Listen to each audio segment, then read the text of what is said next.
Hey there, welcome back. It's Jack, and so glad to have you. So, today we are going to do a few different things, but it's all going to center around three main questions. And these might be questions you've heard of before. They are very important questions for a bunch of different religions and theologies and even spiritual practices. But the three questions are: how did we get here? What is our purpose now that we're here? And where are we going?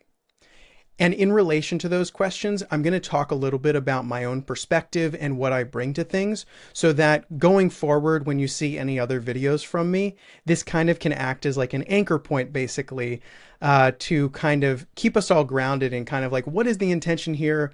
What am I doing with these videos? And in turn, what can you do as part of this conversation so that we can all benefit as much as possible? So let's get into it.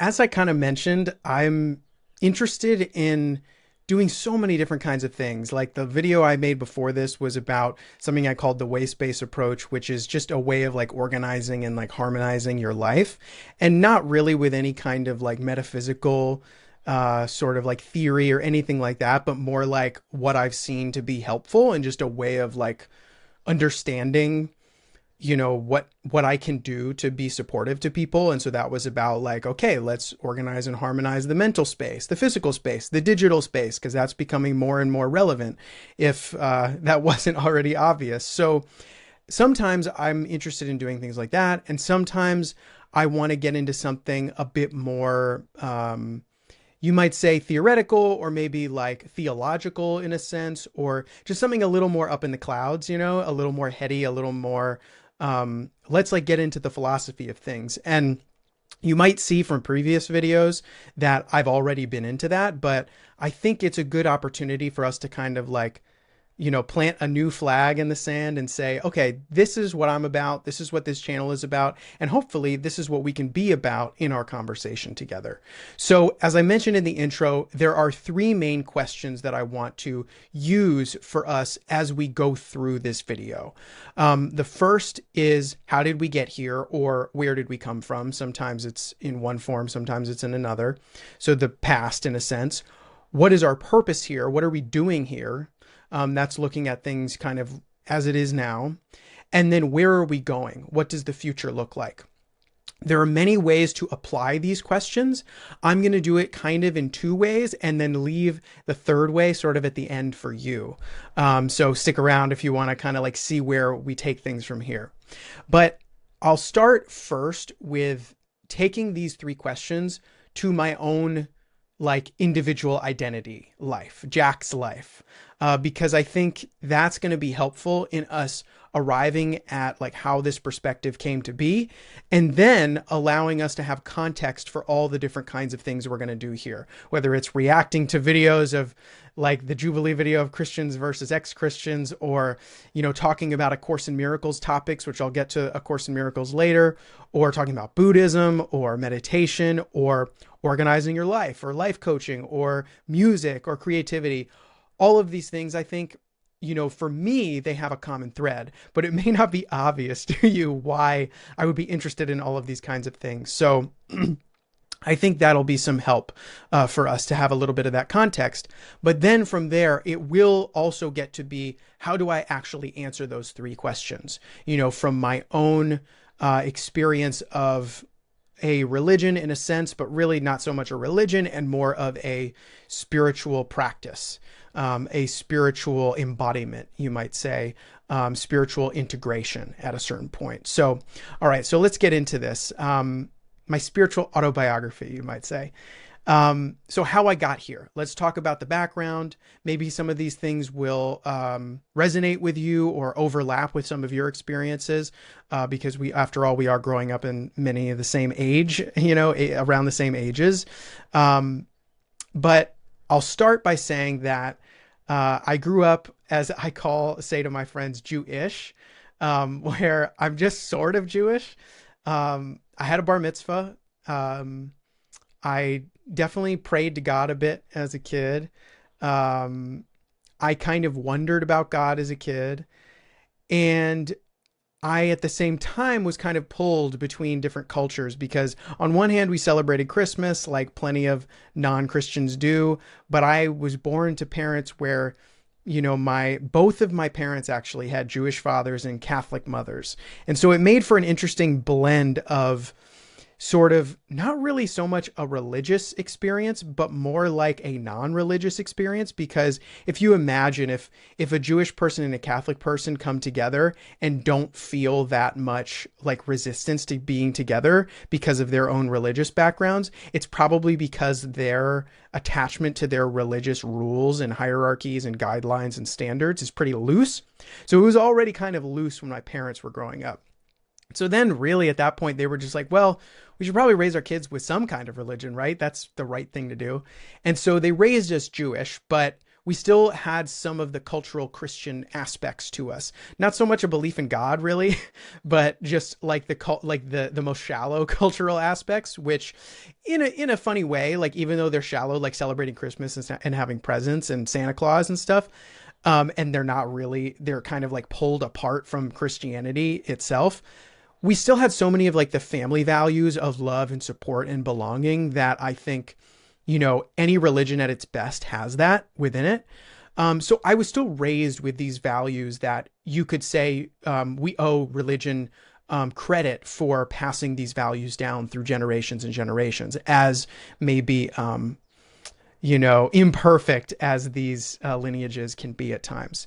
But I did have a bar mitzvah. So, yeah, the bar mitzvah was interesting because I got to experience what it was like to actually be devoted to something that I wasn't totally sure about. I had to study a Torah portion and then rehearse it. And I had sessions with a tutor to chant and learn all of that and like reading the Hebrew, even though I didn't know what it meant. And that was kind of frustrating to me to not really know what it was saying in Hebrew. Like it just wasn't part of our Reformed Jewish education, and, no shade to them. That's a tough thing to get all these 12-year-olds to do. But, I remember waking up really early in the morning feeling like, I need to start my day doing this. I can't screw up on this. This is really important. And I didn't really know why, other than like, I didn't want to disappoint my parents or my tutor or the rabbi or something. But it was definitely profound to watch myself be committed to something at 12 years old, of waking up at 5 a.m. before school and like just rehearsing and rehearsing and rehearsing. Yeah. And so I do want to back up a little bit though, because I think there's something to be said for what kind of I went through before, sort of that experience of like my religious or non-religious upbringing, which of course ended up becoming sort of like agnostic atheist at a certain point, which kind of in a way preceded sort of like at the same time, outside of religion, I was having spiritual experiences without thinking of it that way. And it's not always necessary to think of it as spiritual, and it's just a word really. But I grew up with really, really intense separation anxiety, panic all the time, what we called in therapy when I was a little kid, false alarms. And it was the kind of thing where I was just paralyzed. So I'd be at the store with my mom and she'd be like, okay, Jack. And I was maybe 10 years old. She was like, I have to go to the bathroom. Can you just wait here? And I was terrified of the separation. It was absolutely terrifying. I did not know what to do. I was beside myself. I was not able to function, sort of as just a human being in those moments. In the way that I thought I was supposed to.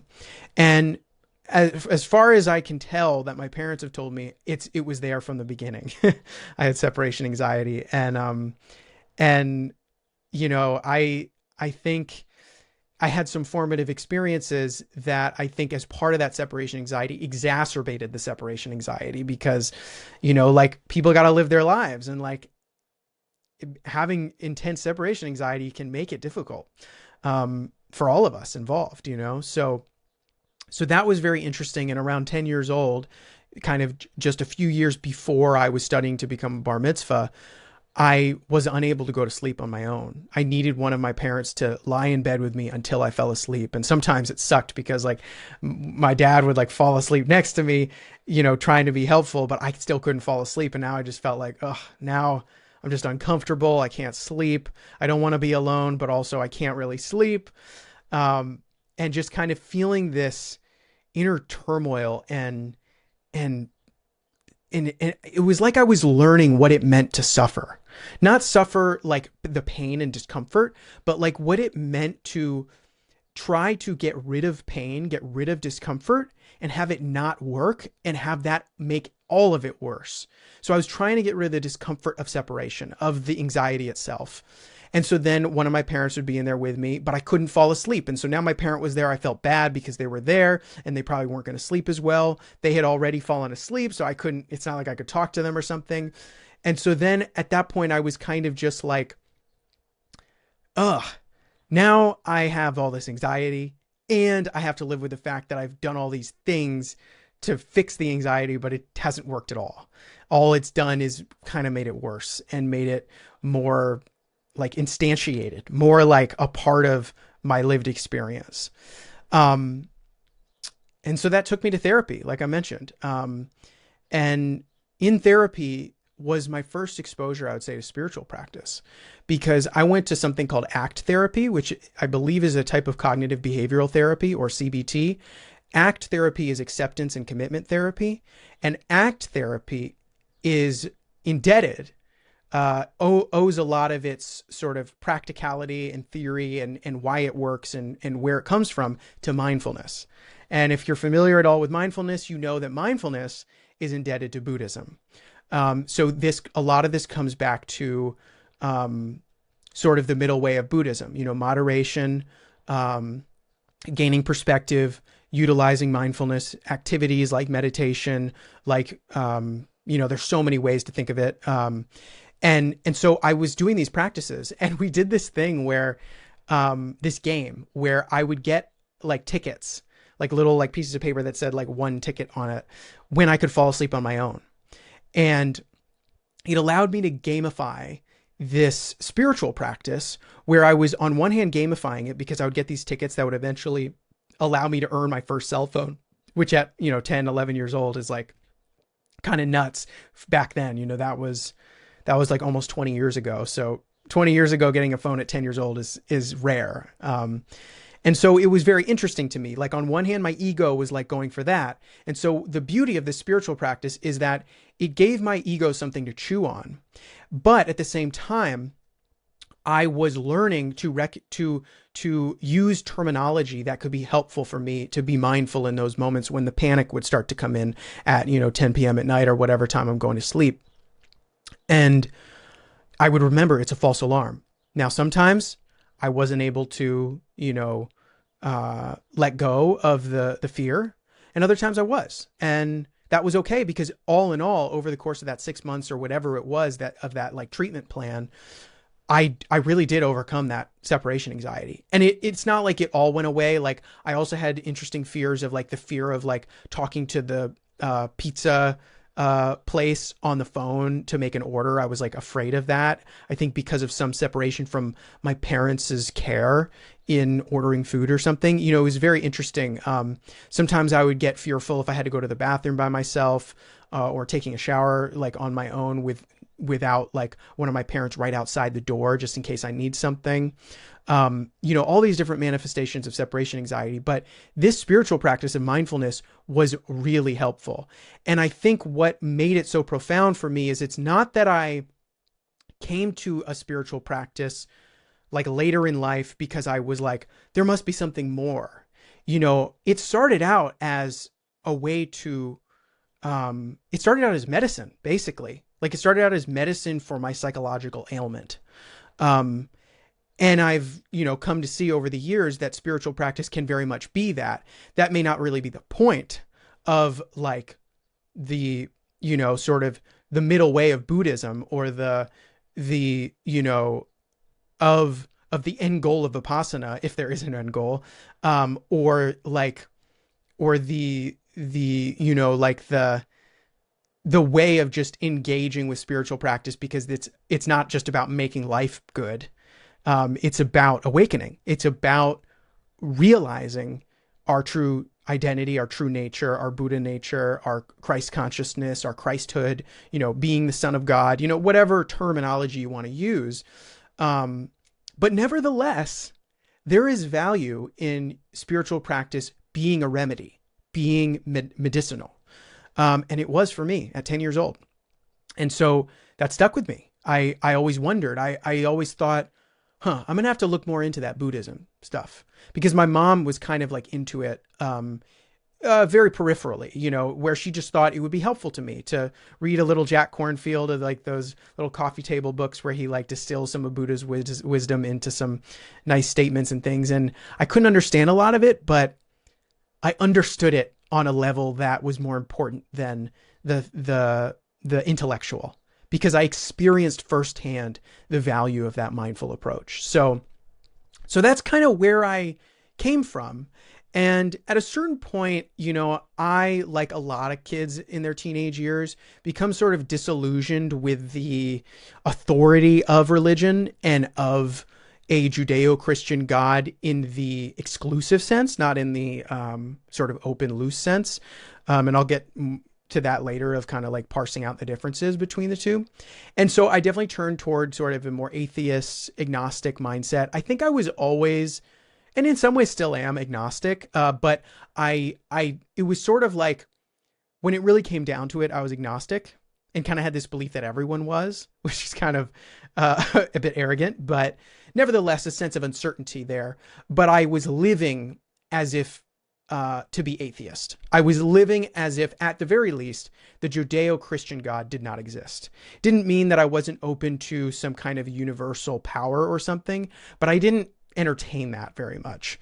And that was a very important piece of the puzzle, because it's sort of like a clearing out, let's get rid of all the symbols. Let's get rid of all the like extra stuff that tells me about how to live life. Let me just get down to the basics of what are my assumptions about how to live a good life, regardless of where they came from, whether in the long term they actually did come from Christianity or Judaism and are just in my subconscious, doesn't matter. I just needed to like clear house and say, let me explore philosophy. Let me explore existentialism. Let me explore Nietzsche and Sartre and Camus. Oh my God, Camus, and like the myth of Sisyphus and like all these things. That was like late high school, early college of exploring that and exploring a way to engage with the absurdity that is this existence. Right. And for a long time, I thought those were separate from sort of like someone like Kierkegaard's like leap of faith and that existentialism. And of course, now I see it more all as this tapestry that comes together so beautifully. But yeah, so I still had this hunger for truth, right? And I think a lot of us develop a hunger for truth, if not earlier, then certainly when we're developing our own sense of egoic identity when we're teenagers, I remember this essay I wrote in high school where I was writing about the what seemed to be the effective alienation that was being created by our smartphone use, and how I felt disconnected from people in a way that was so noticeable and was so hijacking of the anxiety, the social anxiety and separation anxiety that kind of developed into social anxiety as a teenager, where I might have a conversation with someone over text message, but it would take an entire leap of faith to be able to translate that conversation with that person over text message. Like girlfriends that I had where I had a crush on them and I talked to them over text. But then when it came to being in person, it's like I didn't even know them.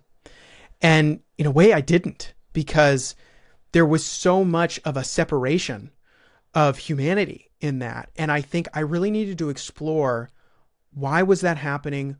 What did this mean? What does this mean for me? What does this mean for community? And that, I still have that essay. I think I have a printout of it on my bookshelf or something, but that really meant a lot to me to be able to articulate that, because I felt like no one else was talking about that in high school. I mean, smartphones were so early. The iPhone was like 4 years old. Like We barely had Facebook. Like it was early on, and I could feel this issue happening. And you know, now it's pretty nuts. But yeah, so that took me to dark places in college. You know, I was binge drinking, you know, basically living in ways that were incredibly self-destructive, as many of us probably have experienced one way or another.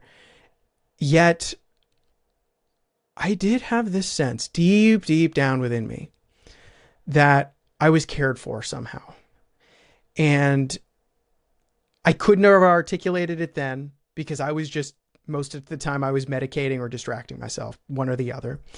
But it was growing. There were seeds of self-judgment that weren't growing into deeper judgment or more judgment.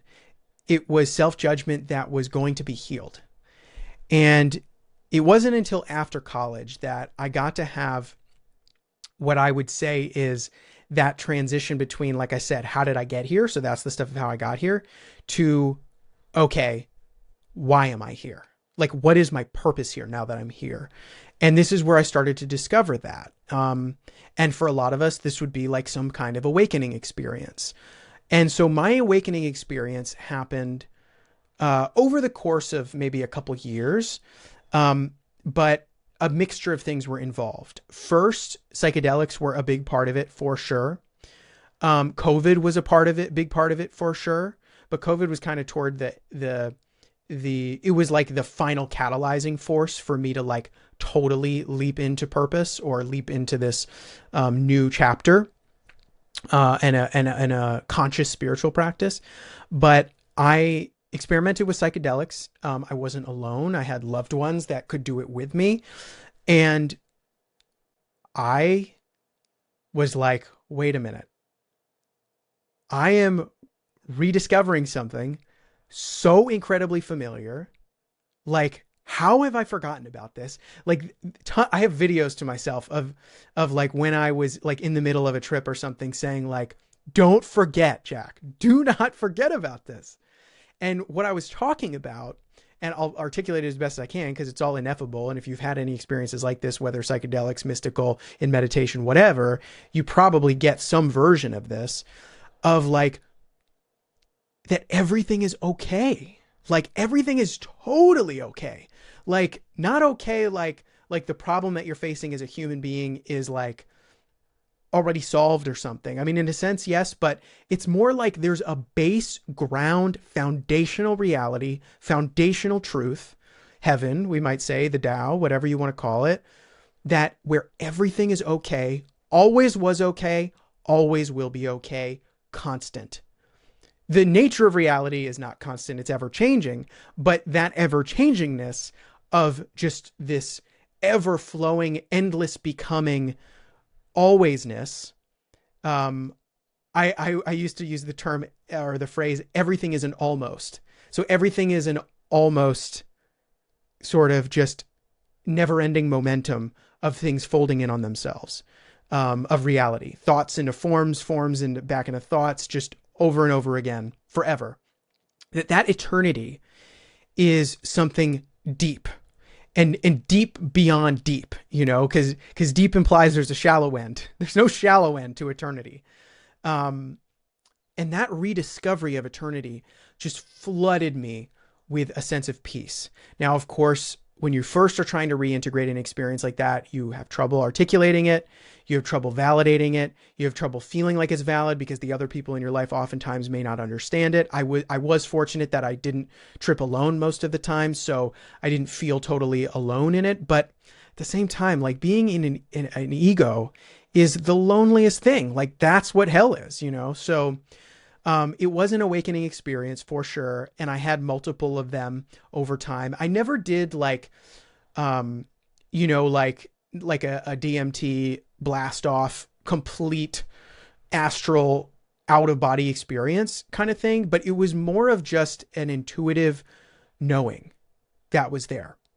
And I used a variety of different substances that allowed me to have different types of experiences, sometimes with blindfold, sometimes fully inner experience, sometimes interacting with the material reality.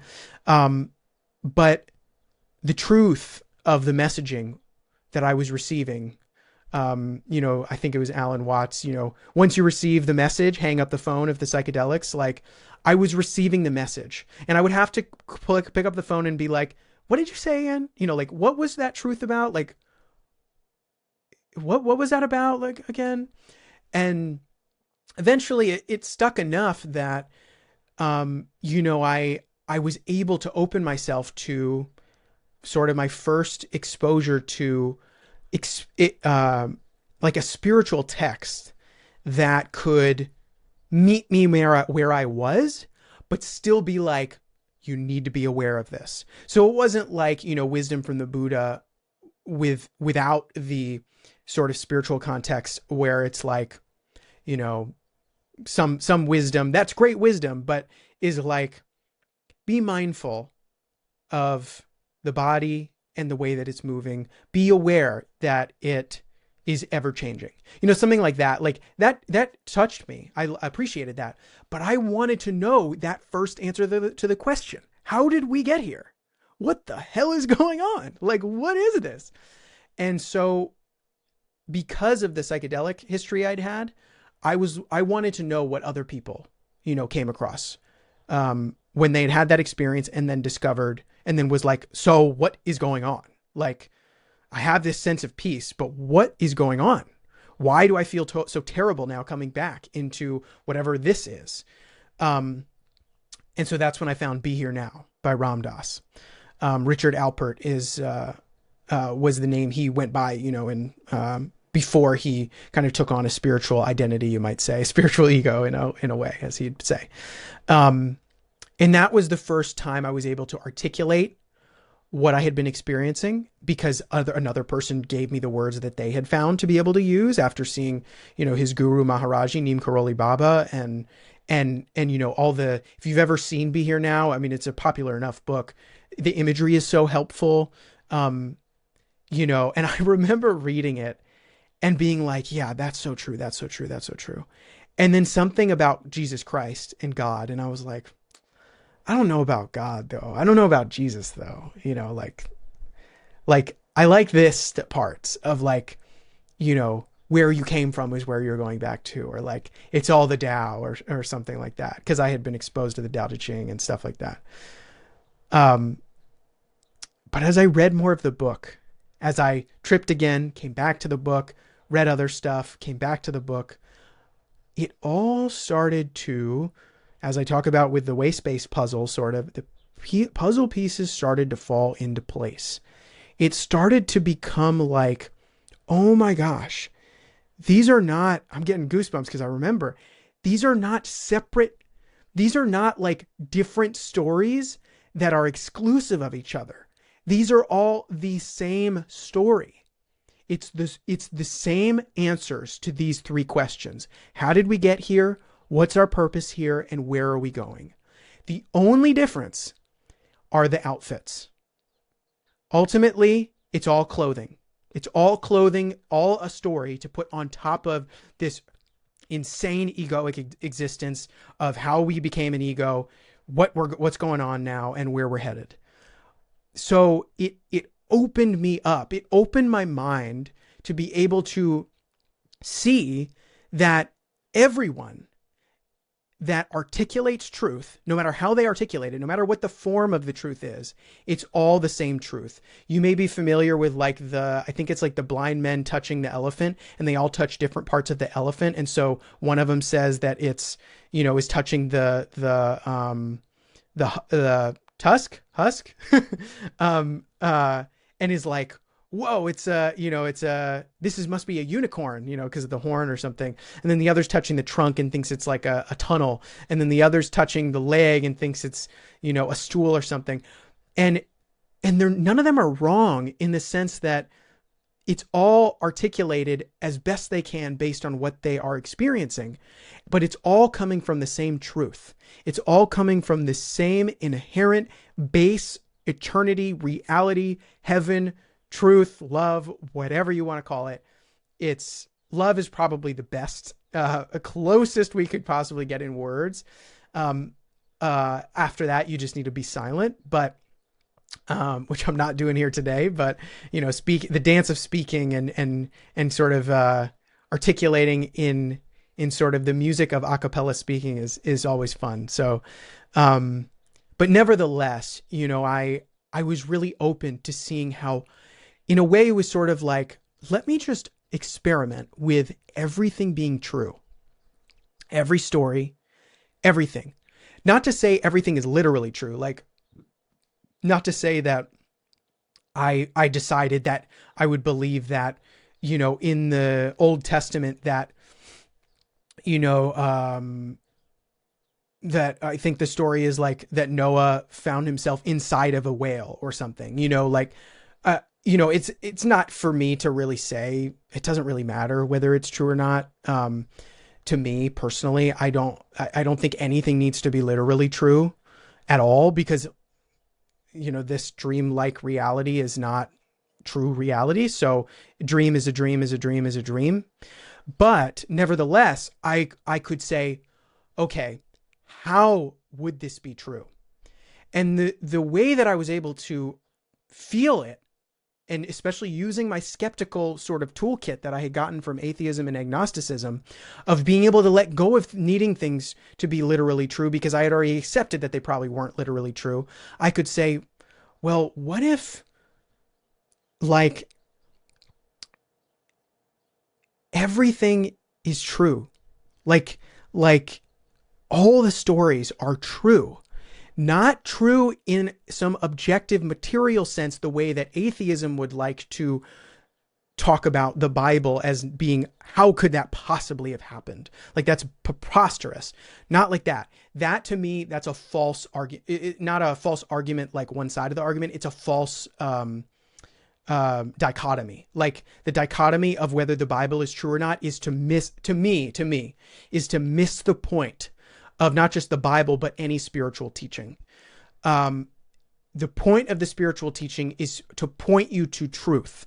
So who cares what the pointers are? If it's pointing you to truth, it's pointing you to truth. If it's not pointing you to truth, then you can let that go. And only from your specific instantiation of God incarnated, only if it's pointing you to the truth. And as you go through this journey, you become more and more attuned. You kind of tune your little, your sort of antennae to that truth. And you can say, oh yeah, I know. I don't even need to bother with that book, because that book it might work for other people, but it's going to take me away from the truth. It's going to throw me into some game. And games can be fun, don't get me wrong, but it's not worth it. So that really helped, to be able to see the multiplicity of spirituality, of what in some cases people run into the issue of spiritual materialism, where they see it all as true in a material sense, like spiritual symbols and tools are real. No, spiritual tools and symbols are added superpositions on top of our dream that we use in order to get rid of the dream. So it's like let's take the metaphor, sort of allegory of the spiritual path of being human, that's prevalent in Buddhism, but I think in kind of a bunch of different Eastern lineages and traditions, of crossing the abyss with a boat. And so you use a boat to cross the abyss, right?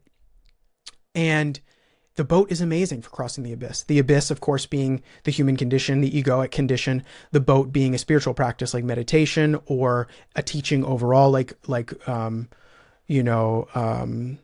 Mahayana Buddhism or Christianity, or in my case, one teaching that I love and use as one of my primary teachings is A Course in Miracles. So you use that boat, that teaching, to get across the abyss. And you then get across, and you get up onto that, piece of land, and you say, wow, I made it. That's so great. And so what do? Do you say, okay, thank you, boat. I don't need you anymore.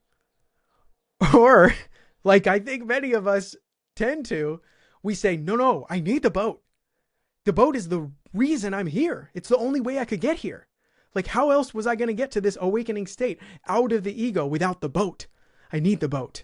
And so then you hold it on your back and you carry it around on the island now that you're safe and sound. And that's what a lot of us do with spiritual teachings that have worked, like they did with their job.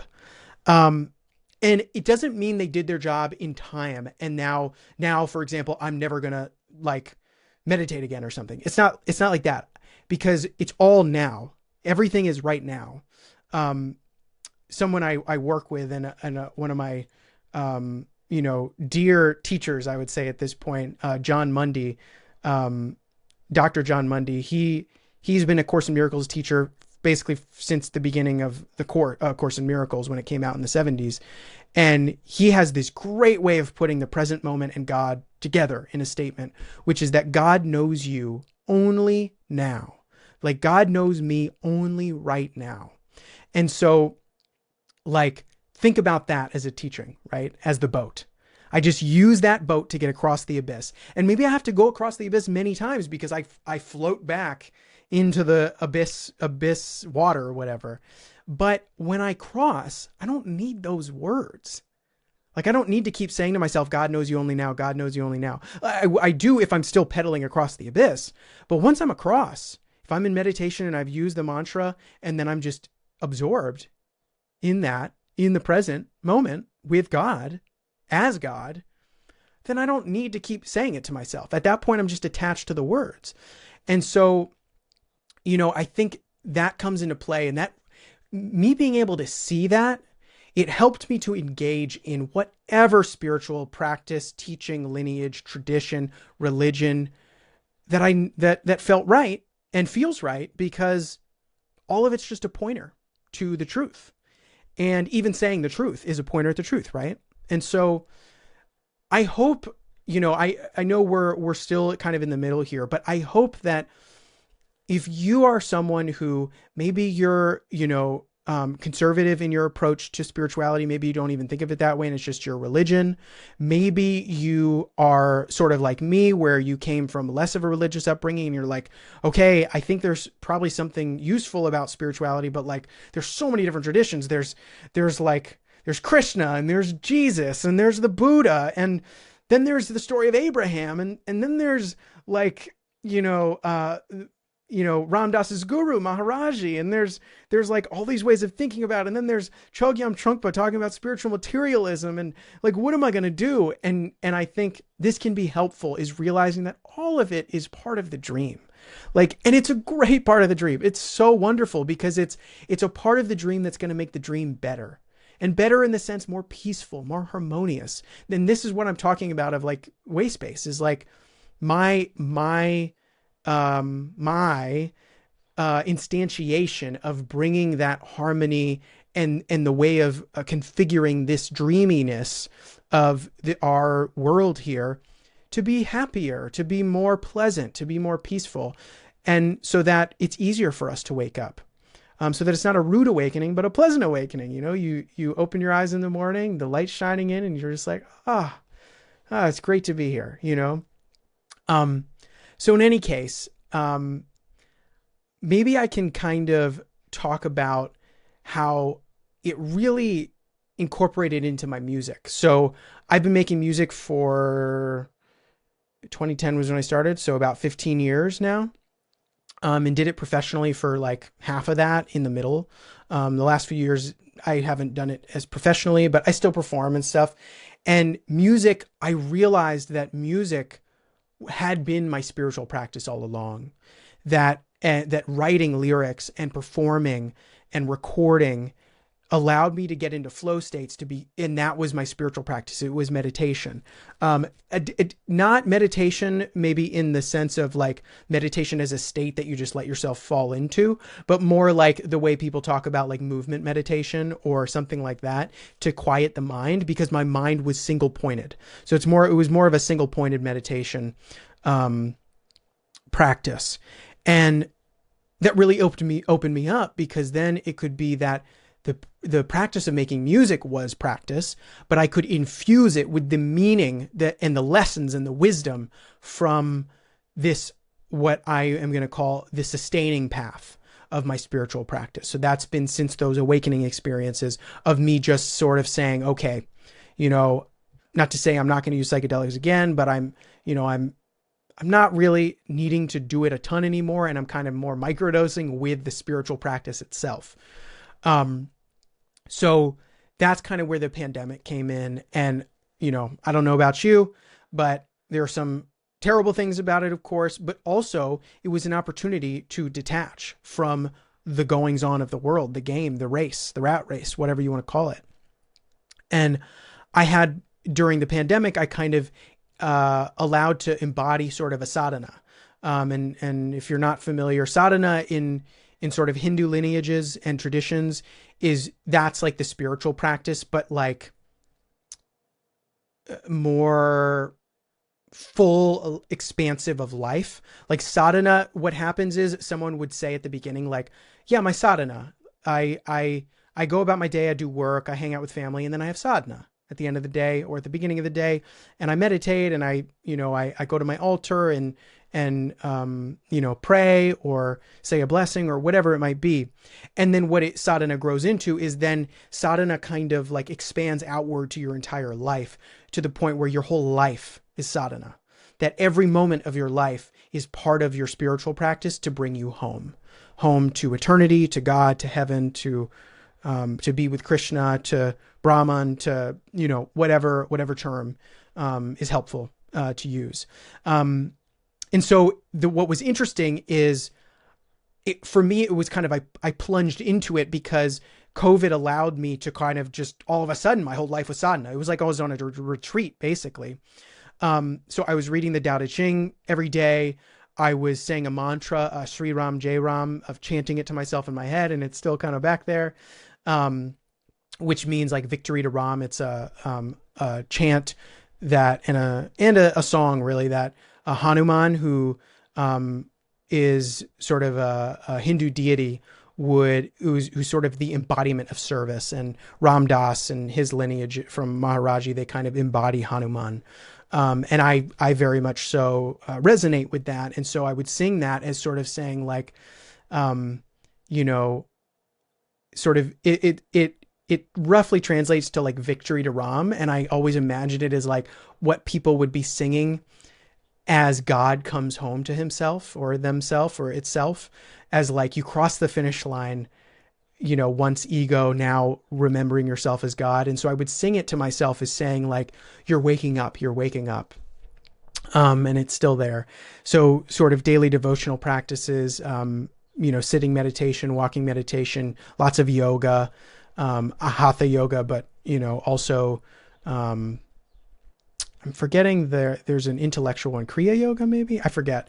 But there are different yogas. It's not just sort of bodily hatha yoga, that I would practice during that time. And I would just be following that thread, right? Like that golden thread of truth, because I had been opened to all the spiritual teachings and said, okay, it can be, truth is truth, wherever it comes from. And it doesn't mean, it's not about being like, let me just go bounce from one to the other without practicing. It's not that spiritual materialism, that is going into the spiritual grocery store saying, let me get a little this, a little this, a little this. No, you have to actually practice. But just remembering not to be attached to the symbols, because like I said, it's all pointing to the same thing. So I was kind of, that said, I was kind of, torn though between some pretty deeply rooted symbols, you might say, which were kind of two different pathways up the mountain. I used the metaphor of like the elephant earlier. There's also the metaphor of the mountain, that there are many ways to get up the mountain, but it all reaches the same peak. It's all going to the same place, and the view is gorgeous no matter which way you use to get there. So, like Christianity goes up this way with, accepting Jesus Christ as my Lord and Savior. I could not do it without specifically Jesus Christ is the only one. And Jesus takes me up to the top of the mountain. With Buddhism, it's like, it's just about awakening, dispelling illusion, and making my way up that way. Just meditation over long periods of time, sitting under the Bodhi tree, metaphorically speaking, just like the Buddha, letting everything come and letting it go until your true nature is revealed to you. So like that is another way up the mountain, right? Both work. Both can work. It just depends on your particular life circumstance. And so I was fascinated by a depiction of Taoism, though, the Tao Te Ching in particular, but Taoism overall, and maybe Taoism isn't even the best way to use it, but Taoist teachings maybe, of this idea that to practice the Tao is to simply float, not to have to take a trail or anything, but just to simply float to the top, or better yet, to teleport to the top, to say, I'm already here. I'm already at the top. And that was sort of my introduction to non-dualism.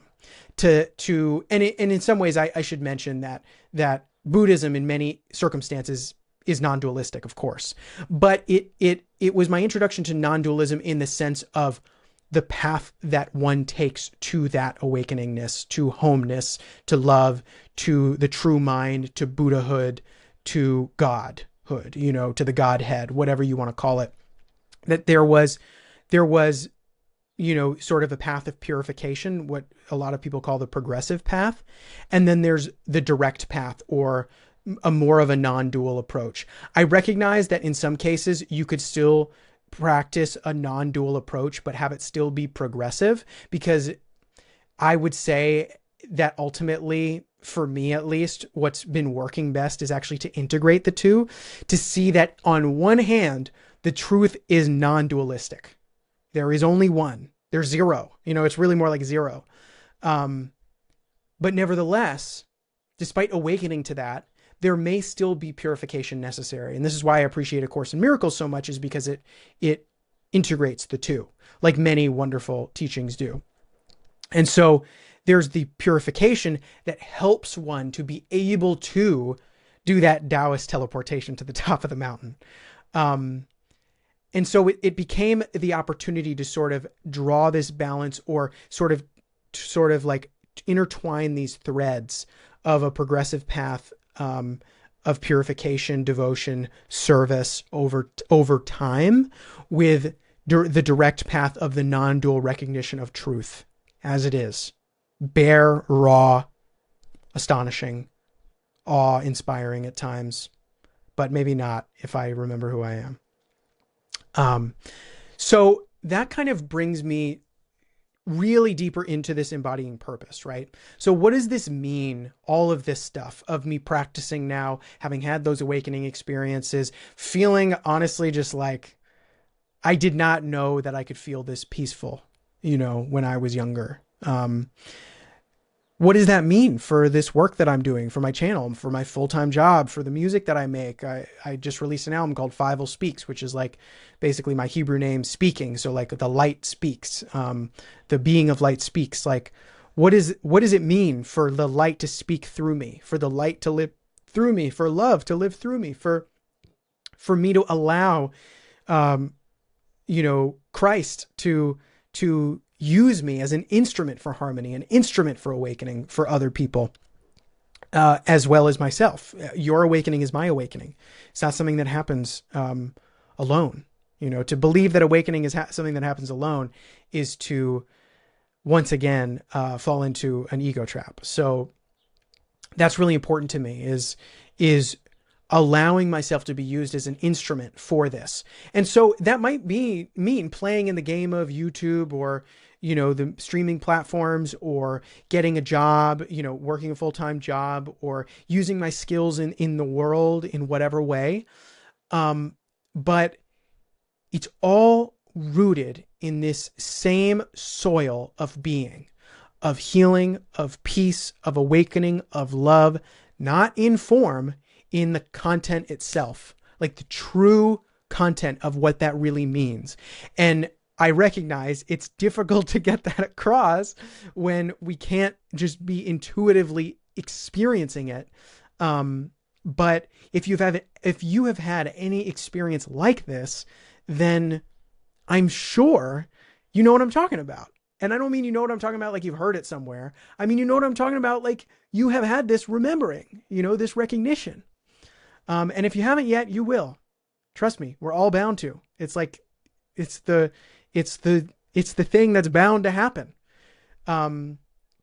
So whether I'm talking about organization and harmonizing and or life coaching or A Course in Miracles, which I'll get to A Course in Miracles stuff later, but basically A Course in Miracles is like, you might call it like a reconfiguration of Christian symbols and terminology through a dualistic terms, because it's using Christian terminology like the Holy Spirit and Jesus Christ and atonement and salvation, but a very different meanings of all of those words. And I'll make videos about the differences and how I understand it and how I, honestly, getting through the resistance of studying A Course in Miracles when I grew up Jewish and was like, Jesus, no, like God, like that, no, that overcoming or surrendering my attachment to not liking those words. Oh, that was the first teaching in and of itself. And that wasn't even part of the book. That's not even a teaching in the book, but letting, if there's a teaching that you've been coming across that seems potent, but you are resistant to the language it uses, but you can feel there's something there.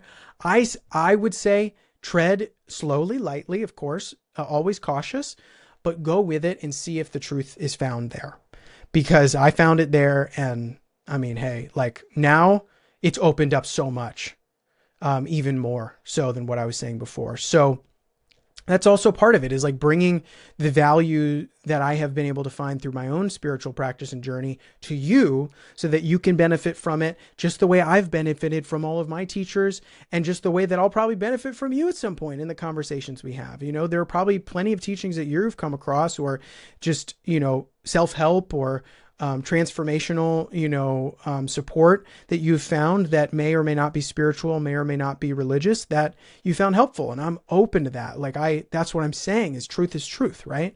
So whether it's those things, whether it's AI alignment, I am so excited to talk about that, because aligning with AI, to me, I see that what I was just saying about resistance, the resistance people have, especially spiritual people, to AI is so rich with potential for growth and awakening. It is nuts. Like, I am so excited for that. And so I think it's really important for us to engage with that as well. So all of these things, they're all pieces of this way space, Jack in the Way, Jack's puzzle. And they all fall into place on their own. That's, if I have learned anything about where we're going to get to the third piece. So we covered how I got here, my background, what my purpose is, and where I'm going. I've learned that the puzzle pieces all actually come together on their own. They come together on their own. Your pieces of your life will come together on their own. It's inherent to the love of the universe to resolve, to detangle. I know that's quite a metaphysical statement to make, but what can I say? It's been shown to me. So I'm just telling you what was shown to me. But in any case, we've been here for almost an hour. Thank you so much for joining me. So I mentioned at the beginning of wanting to leave us with these three questions, right? So first, what I'm going to do is, now that you've gotten all that context, I'm going to answer these three questions as simply and concisely as I can, and then I'll present them to you. So how did we get here? We separated from God. We, as a wave on the ocean, as the ocean, a wave on the ocean is the ocean, right? As the ocean, for a split second, the wave thought, what if I'm just a wave? Not the whole ocean. I'm just a wave, like, separate from the ocean. And just like that, we were in this dream. The world was created, made through that. All the multiplicity, the 10,000 things, as is said in the Tao Te Ching, I believe, came to be in this dream. And we're still in that dream. We're still in that dream of wondering, just for a second, out of curiosity, what if I'm not God? What if I'm separate? And we're still here. So what's our purpose, though? On one hand, when you first have an awakening experience, you think, my purpose is to get back home. This is terrible. I'm in hell. This dream is horrible. This is a nightmare. This is what everyone was talking about when they said that you go to hell if you sin or whatever, whatever, whatever. I need to get home.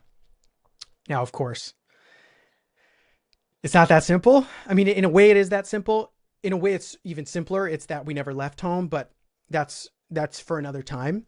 So we thought we were separate. That's how we got here. So what is our purpose really if we're here? And this is something that A Course in Miracles teaches, but so many teach, of honoring our predicament, honoring our karma, doing our dharma, honoring the dharmic situation, the karmic situation that we're in, honoring our humanity, respecting it, not seeing it as real in the real sense, but just respecting it as the dream that is meaningful to us right now as it is. And saying, if I am to embody love, as the Course in Miracles talks about, love will not condemn ever. So that's kind of different to maybe the way some people think in terms of their Christian practice, because they see that certain things, like the sins, need to be condemned. Hate the sin, not the person, but not even sins, because sins were done not in our right mind, because we were insane. We have forgotten that we are one with God. So our purpose, yes, is to remember, yes, to be home again. But we wondered about being separate for some reason. And as far as I can tell, the purpose for being here is to learn lessons like we're in a classroom. This is not a unique take. This is something that I love in Emmanuel's book. If you've ever been familiar with Emmanuel's book, he talks about so simply, so plainly. A Course in Miracles talks about it. In some ways, the main theological religions even kind of talk about it this way. But it's just a classroom where we're learning. If we fail a class, or we screw up, or we don't do the thing that will allow us to pass the class, no big deal. We just repeat the class. This is kind of what people maybe are talking about when they talk about reincarnation. But in truth, there couldn't be reincarnation, because we were never separated from God in the first place. We just thought we did. But nevertheless, our purpose is to learn a set of lessons, a curriculum, to go through the curriculum that, one might say your guru, this is like the spiritual guru, like God in a more personalizable entity, deity, is supporting you through. Your Holy Spirit, your guides, angels, whatever. They're guiding us as like teachers or companions to learn lessons. Again, all of these are symbols, but nevertheless, we are here to learn. We're here to learn something. Once we learn it, it'll disappear. And one of those things to learn is that this is a dream, that this is illusory in its nature. It's not real in the concrete sense that we think it is. Instead, we just think so concretely, and then that allows us to think that things are concretely real. So that's how we got here. We separated by accident, or maybe not by accident. Who knows? Our purpose is to learn whatever we need to learn today, and which is ultimately pointing us to the deepest lesson that we never actually left. We have nothing to feel guilty for, because we never actually left home. Prodigal Son's a great sort of anecdote story of this kind of thing. So where are we headed, though? Where are we headed? Well, I love in the Tao Te Ching, it's something to the effect of like, kind of like, don't worry about what's going on here. Just kind of align oneself with the Tao, which is sort of, in a way, it's sort of like the Holy Spirit, or the least personalizable, least personified version of the Holy Spirit or God. But nevertheless, to align oneself and not worry so much about the goings on and the problems, just contemplate their return. Contemplate the return of all of this multiplicity back into where it came from, back into the darkness or the light, depending on how you think of it, into that great beyond, into eternity. That's where we're headed. We're headed back home, in a sense. I mean, we're not really headed back home, but that's what comes next from the ego's perspective, is letting go and saying, I can relax now, like forever again. Right. I never left. Oh my gosh. Okay. Like that kind of thing. So how did we get here? We left home by accident, maybe not by accident. Our purpose is to learn, and we're heading home. So that's the theological, spiritual answers to those questions. Like any, good or any complete religion supposedly is supposed to answer those questions. But how do you answer those questions for your life? How did you get here? What would you say are the karmic, puzzle pieces that came together to make your specific life situation happen? And now that you understand how all this came together and can understand it through a lens of compassion and gratitude and patience, which we could talk about another time, what is your purpose? What did all those things allow you to be able to now do in form? How can you be of benefit, to others? How can you be an instrument of that love and peace and harmony and awakening? And where are you headed? What's next for you? Maybe what's next for you is just being as present as you can. I would say that's the case for me. But it's okay if you envision things you want to happen. There's nothing wrong with that.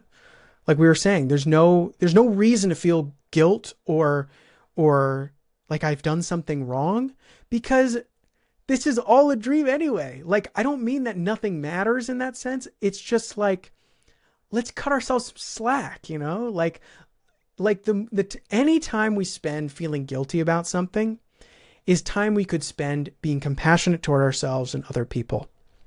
So how did you get here? What's your purpose here? And where are you headed? I look forward to seeing what you think. Feel free to leave a comment with what your ideas are. It can be as brief as you want, as extensive as you want, but I look forward to seeing what you say, because I think, this is a helpful way to think about our lives when it comes to sort of healing, some of this delusion that we've had of paranoia, of my separation anxiety, of fear, of guilt, of separation. Like I said, so if you haven't already, would super appreciate a subscribe if you are at all inspired or interested or curious. I'm interested to see what I'm going to be making going forward. I think it's going to be a whole bunch of different things, but it's always going to be something where I'm doing my best just to be an instrument for this. Like I said, instrument for the love, instrument for inspiration, instrument for this opportunity to realize who we really are in our true nature. So if you're on this journey too, in any form, no matter where you are, what you're doing, just know I'm here walking alongside you. As Ram Dass and many other teachers have said, we're all just walking each other home. And that makes me feel so grateful to be able to walk home with you. So till next time, I'll see you then. Peace. Was made for ending this fight between dimensions of you. It's all that I do, it's as simple as that, just let it be true.